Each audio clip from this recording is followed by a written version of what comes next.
अन्य अविनाशची cute love story भाग 73.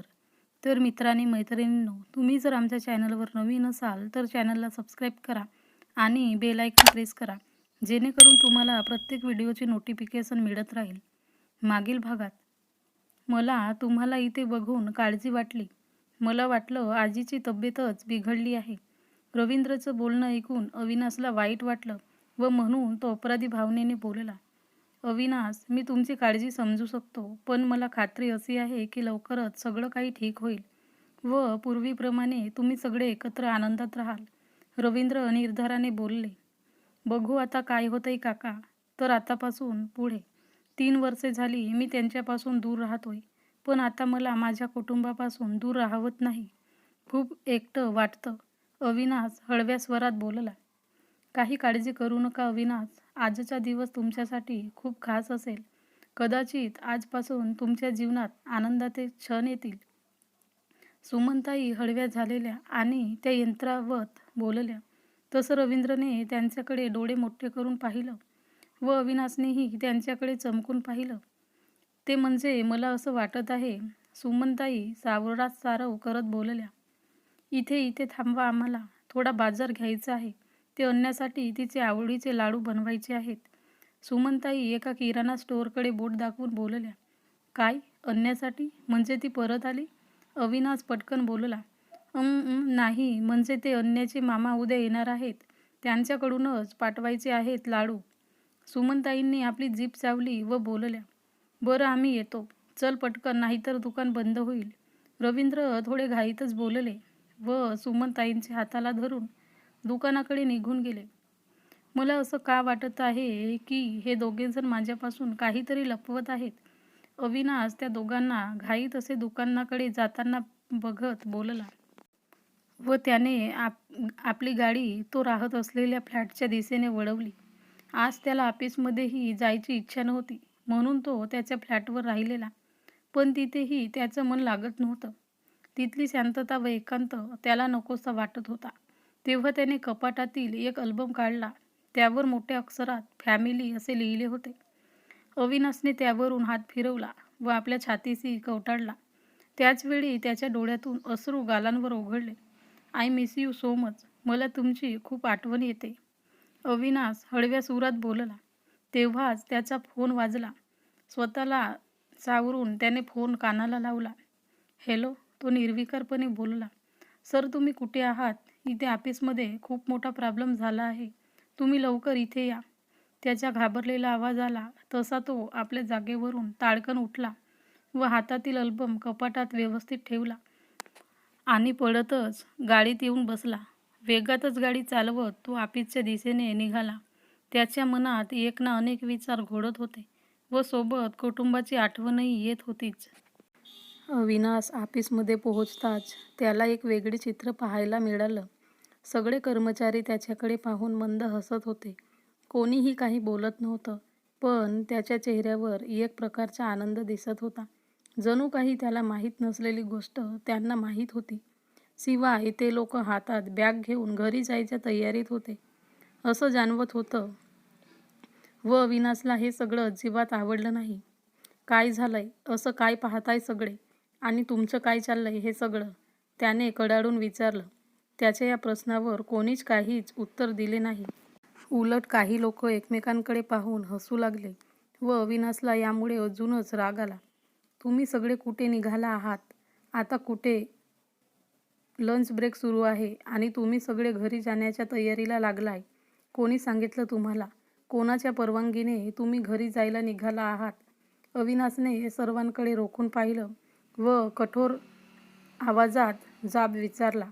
त्याच्या या रागामुळे व रोखलेल्या नजरेमुळे आणि त्याने विचारलेल्या प्रश्नांमुळे कोणालाच काही बोलायचं धाडस झालं नाही. त्यामुळे काही क्षण नीरव शांतता पसरली. काहींनी एकमेकांकडे पाहिलं तर काहींनी नजर टाळली. वातावरणात अचानक तणाव निर्माण झाला होता. त्यांना मी परवानगी दिली. माझ्या परवानगीने ते घरी जात आहेत. तुला काही प्रॉब्लेम आहे का? अविनाश सगळ्यांना ओरडत होता. तेव्हाच केबिनच्या दरवाज्यातून आवाज आला व सगळ्यांचे लक्ष तिकडे वळले. अविनाशनेही चिडलेल्या नजरेने तिकडे पाहिलं आणि क्षणभर तो जागीच थांबला. कारण दरवाजात उभे होते त्याचे वडील रतन राज्याध्यक्ष. तुम्ही? अविनाश थरथरत्या आवाजात तोंडातच पुटपुटला. त्याच्या आवाजात आश्चर्य, आनंद आणि थोडासा गोंधळ जाणवत होता. सोबतच डोळ्यातून आनंदाश्रू देखील वाहत होते.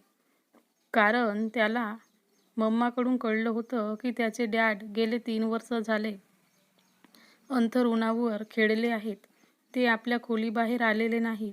पण हे सगळं केवळ त्याच्या आजारामुळेच नव्हे, तर त्यांनीच स्वतःला या चौकटीत अडकवून घेतलं आहे.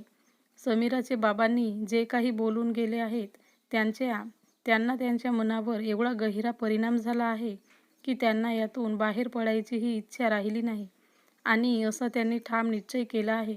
त्यात ते अजूनही त्याच्यावर रागावले होते. म्हणून तो त्यांना भेटायला जाण्यासाठीही धजावत नव्हता. पण आज ते स्वतः त्याच्या समोर उभे होते आणि योग्य ठणठणीत बरे दिसत होते. क्षणभर त्याच्या मनात खूप साऱ्या भावना दाटून आल्या. हे अजूनही माझ्यावर रागावले असतील तर, आणि आता सगळ्यांसमोर मला पुन्हा एकदा नाकारलं तर? नाही, नको. ते काय बोलत आहेत हे एकदा ऐकून घ्यावं. त्याने एक पाऊल पुढे टाकलं, पण त्याचवेळी मनात विचार चमकला आणि मग त्याने स्वतःला रोखलं आणि तिथेच खाली मान घालून अपराधीपणाने उभा राहिला. तुम्ही अजूनही माझ्यावर रागावला आहात का? प्लीज मला माफ करा. अविनाश खाली मान घालून बोलला व तो आणखी काही बोलायच्या आधीच रतन राज्याध्यक्ष भरभर पाऊल टाकत अविनाशच्या दिशेने आले. अविनाश अजूनही खाली मान घालून उभा होता. मनात हजारो विचारांचे काहूर उठले होते. त्याला भीती वाटत होती. त्याचे डॅड अजूनही त्याच्यावर रागावले असतील का? पुन्हा एकदा त्याला नाकारतील का? व असे अनेक प्रश्न त्याच्या मनात निर्माण झालेले होते. पण पुढच्या क्षणी अविनाशला जाणीव झाली की त्याला कोणीतरी जवळ ओढलं. त्याने मान वर करून पाहिली तर त्याच्या डॅडनी त्याला कडकडून मिठी मारली. ती मिठी केवळ एका बापाची नव्हती, तर 3 वर्षांच्या विरहाने तुटलेल्या नात्याची होती. अविनाश थोडा वेळ स्तब्ध राहिला. त्याच्या डॅडने त्याला मिठीत घट्ट धरून ठेवलं होतं. जणू काही तो दूर निघून जाईल या भीतीने. क्षणभरातच अविनाशच्या डोळ्यातून अश्रू वाहू लागले व त्यांनीही त्याच्या डॅडला जोरात मिठी मारली. डॅड, मला माफ करा. अविनाश थरथरत्या आवाजात बोलला. माफ करायचं काही कारणच नाही अविनाश. आम्हीच चुकलो होतो. तेव्हा तूच आम्हाला माफ कर. त्यांनी त्याच्या पाठीवरून हात फिरवला व गहिवरल्या स्वरात बोलले. त्याचे हे बोल ऐकून अविनाशला स्वतःच्या कानावर विश्वास ठेवावा की नाही याचा प्रश्न पडला होता. त्याला वाटत होतं हे स्वप्न तर नाही ना. त्याने नकळत पापणी लावली आणि पुन्हा आपल्याला घट्ट पकडलं. पण तुम्ही का माफी मागताय? चूक तर माझीच होती ना, तो पुटपुटला. अजूनही तो त्याचं म्हणणं पूर्णपणे समजून घेण्याचा प्रयत्न करत होता. नाही अविनाश, तुझं काहीच चुकी नव्हती. चुकी तर आमचीच होती. त्यावेळी काही खरं काही खोटं याचा विचारही न करता तुला आमच्यापासून दूर केलं. पण माझं चुकलं आणि आता मला ती चूक सुधारायची आहे. म्हणूनच मी तुला घरी घेऊन जायला आलोय. हळूच अविनाशच्या दोन्ही खांद्यांवर हात ठेवत ते हसून बोलले. त्या क्षणी अविनाशला शब्दच सुचेना. तो कित्येकदा स्वप्नात हे ऐकायचा, पण आज ते सत्यात होतं. त्याच्या डॅडने स्वतः त्याला घरी परत बोलावलं होतं. पण आजोबा, आजी, मम्मा आणि शिखा ते अजूनही माझ्यावर रागावले असतील ना? त्याने थोडासा गोंधळलेल्या नजरेने विचारलं. अरे, ते सगळे तर तुझ्या वाटेकडे डोळे लावून बसले आहेत. आणि हो, तुझी लाडकी बहीण शिखा तर केव्हाची माझ्या मागे उभी आहे. ते थोडे बाजूला झाले व हसतच बोलले. तशी त्यांचे मागे उभे राहून कधीपासून रडत असलेली शिखा पुढे आली. भाई, मला माफ कर. I am sorry.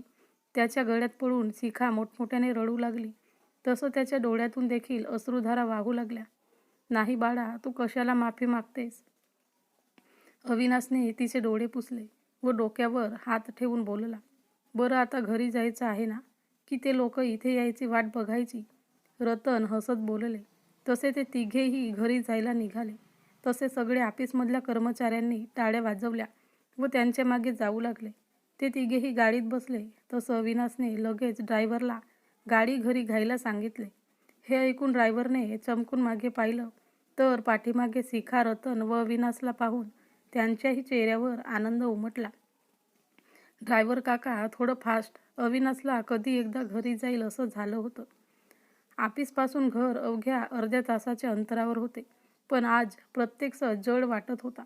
तो सारखा गाडीतून बाहेर पाहत होता. गाडी पुढे जात होती, पण त्याला असं वाटत होतं की वेळच थांबली आहे. 3 वर्षानंतर पुन्हा घरी जात होता, त्यामुळे एवढी गडबड लागली होती. थोड्या वेळात गाडी घराजवळ थांबली आणि अविनाशने बाहेर पाहिलं. समोरच्या दृश्य पाहून तो जागच्या जागीच स्तब्ध झाला. तर मित्रांनी मैत्रिणींनो, पुढे काय होईल म्हणून ऐकत रहा ही कथामालिका. आणि तुम्ही जर आमच्या चॅनलवर नवीन असाल तर चॅनलला सबस्क्राईब करा आणि लाईक शेअर करा.